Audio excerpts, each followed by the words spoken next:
Consistency break అయ్యి మధ్యలో gap ఇస్తే ఏమవుతుంది ఈ రోజు నాకు అర్థమైంది మామ.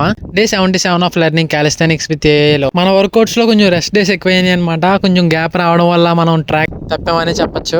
నేను కరెక్ట్ గా ఎక్సర్సైజ్ చేసి దగ్గర 2-3 రోజులు అయిపోతుంది అనుకుంటా. సో కొంచెం ట్రాక్ తప్పాము, అందువల్ల చాలా ఇబ్బంది పడాల్సి వచ్చింది మామ ఈ రోజు ఎక్సర్సైజ్ లోని. ఈ మొబైల్ కొనే హడావుడిలో కొంచెం డిస్ట్రాక్ట్ అయ్యామన్నమాట. వర్కౌట్ ని కొంచెం నెగ్లెక్ట్ చేసాం. బట్ మొబైల్ అయితే బుక్ చేస్తాం, అది ఆన్ ది వేలో ఉంది. దాని హడావుడిలో పడి వర్కౌట్ నెగ్లెక్ట్ చేయడం ఎంత ఎఫెక్ట్ చూపిస్తుందని ఎక్స్పెక్ట్ చేయలేదు మామ. ఎందుకంటే డైలీ ఎక్సర్సైజ్ కామన్, అది పర్లేదు. కాకపోతే హ్యాండ్ స్టాండ్ దగ్గరకు వచ్చేటప్పుడు మాత్రం హ్యాండ్ స్టాండ్ మొత్తం మళ్ళీ దెబ్బేసింది. చాలా స్ట్రగుల్ అయ్యాను ఈ రోజు మాత్రం దాని గురించి మళ్ళీ రిపీట్ చేయడానికి. బట్ స్టిల్ మర్చిపోయినా కూడా ఈ రోజు ఎంజాయ్ చేశాను వర్కౌట్. ఎందుకంటే మర్చిపోయి మళ్ళీ చిన్నపిల్లని అయిపోయినట్టుగా కుప్పి గంతులు వేసుకుంటూ మరి ఎంజాయ్ చేస్తూ ఎక్సర్సైజ్ చేశాను ఈ రోజు. ఏదో చిన్నపిల్లని అయిపోయినట్టుగా ఎగిరాను ఈ రోజు, డాన్స్లు వేసేస్తూ అది ఇది ఏంటో మరి.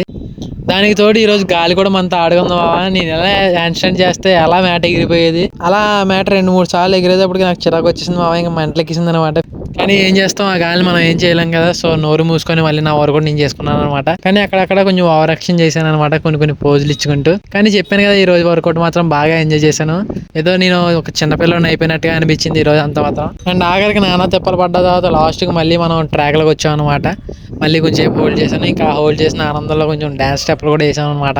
సో ఏదైతేనే ఆఖరికి we are still back in the track అనమాట. ఇంగ్లీష్ కొంచెం ఓవర్ అయినట్టు ఉంది కదా, అయినా ఏం పర్లేదు, అలా ట్రై చేస్తాను వస్తుందని చిన్నప్పుడు మా ఇంగ్లీష్ టీచర్ చెప్పింది అనమాట. సో ఇంగ్లీష్ కూడా నేర్చుకుందాం కాలిస్థానిక్స్ తో పాటు. అండ్ ఇంకా 2వ సారి చెప్పులతో ట్రై చేశాను అనమాట. అప్పుడు కూడా బాగానే హోల్డ్ చేశాను. సో హోల్డ్ చేశాక ఆనందపడకపోతే ఎలాగా, ఆనందానికి మాత్రం హద్దులు ఉండవు మనకి ఎప్పుడుని. సో ఈ రోజుకి ఇంతే మావా, మళ్ళీ రేపటి వీడియో కలుసుకుందాం. అంతవరకు సైనింగ్ ఆఫ్.